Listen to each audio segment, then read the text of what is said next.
We're here with Roger Swain from Campos Mallorca Select at Sant Blai in Mallorca. It's a beautiful day, Roger. It's a beautiful spring day. We've got some sunshine at last. So at last. Things are looking lovely. Yeah. And it's really nice. Yeah. Roger, I wanted to ask you, how long have you been in Mallorca? For this time around, I've been living permanently in Mallorca now for 7 years. Mallorca has been a bit of a long-term love affair, and it's been sort of 10, 12 years since I first came to the island, but no, permanently now for 7 years. 7 years. And how long did it take you to establish your business here? It took a while because I originally came over with my training company to do setting up restaurants for a restaurant group here. So I came here to help establish three new restaurants and putting all the infrastructure in place. And unfortunately, that particular project didn't work out, and I didn't have the depth of Spanish that I wanted to really sort of establish myself here. So I ended up going back to the UK, but then came back through a totally different avenue. I'd been 25 years in hospitality management and hospitality training, and it's really through a contact I had here, came back to set up an estate agency or commercial agency, and that's how that was my route back to live on the island. I see. So based on all those experiences, what were the main challenges you experienced when you came here? Really, for me, it was something that, because it was literally coming into something that I'd never really been involved in before, it was very, very important to set everything up with a really detailed, precise business plan. And that was really what made the difference for us and how we established and eventually made a success out of the business.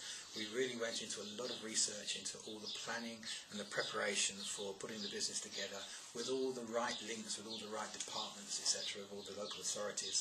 And also, I'd worked very hard on the language as well, which was an important aspect for me, to be confident and comfortable with the language as well, and opened so many more doors than my first time here, because I didn't have the Spanish in that time. So you would say that the main challenges would be the language and basically knowing the systems in a way. Yeah. I think it's doing everything you would do in the UK or any other country. Unfortunately, a lot of people, and through our experience of selling businesses over the last 6 or 7 years, is that too many people come here and somehow the chip changes and they forget all the common sense things that they would do in their own country, and they come here and it still tends to be a bit of an extension to a holiday, when in actual fact you've got to be doubling the effort on the planning and the business planning side of things. And that's really what made a big difference to us, to go through that process, to follow it through. And here as well, there's some great help with that, with all the local authorities. INFOF is a business development department here, but really does give you all of the help and the guidelines for running that, so it works really well.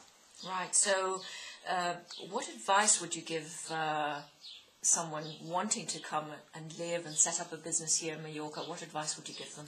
Firstly, I mean, it is so important to go through a professional, whether it's an estate agent or a lawyer or somebody who can give you all the right links and checks for whatever you're going to for a business. I mean, if you're starting a business from fresh, if you're bringing a business with you, there's still a lot of red tape and formalities to go through to make sure you're getting all of that detail correct for you to be living here and abiding by all the relevant tax laws, etc., to run with it.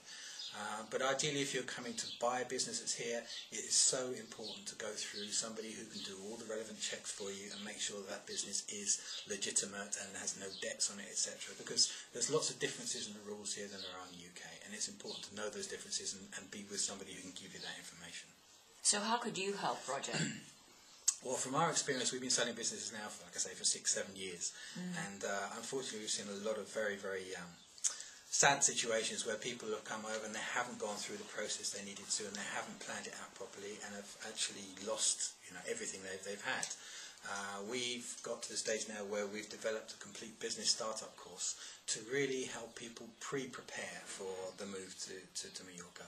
So to take all of their current experience, add it into what we have as a course, and personalise a plan for them to be able to manage their move from the UK to here to hopefully a successful life in Mallorca. Fantastic. Well, thank you very much, Roger, for sharing all of that with us, and enjoy this lovely spring day. Thanks. Yeah, I will.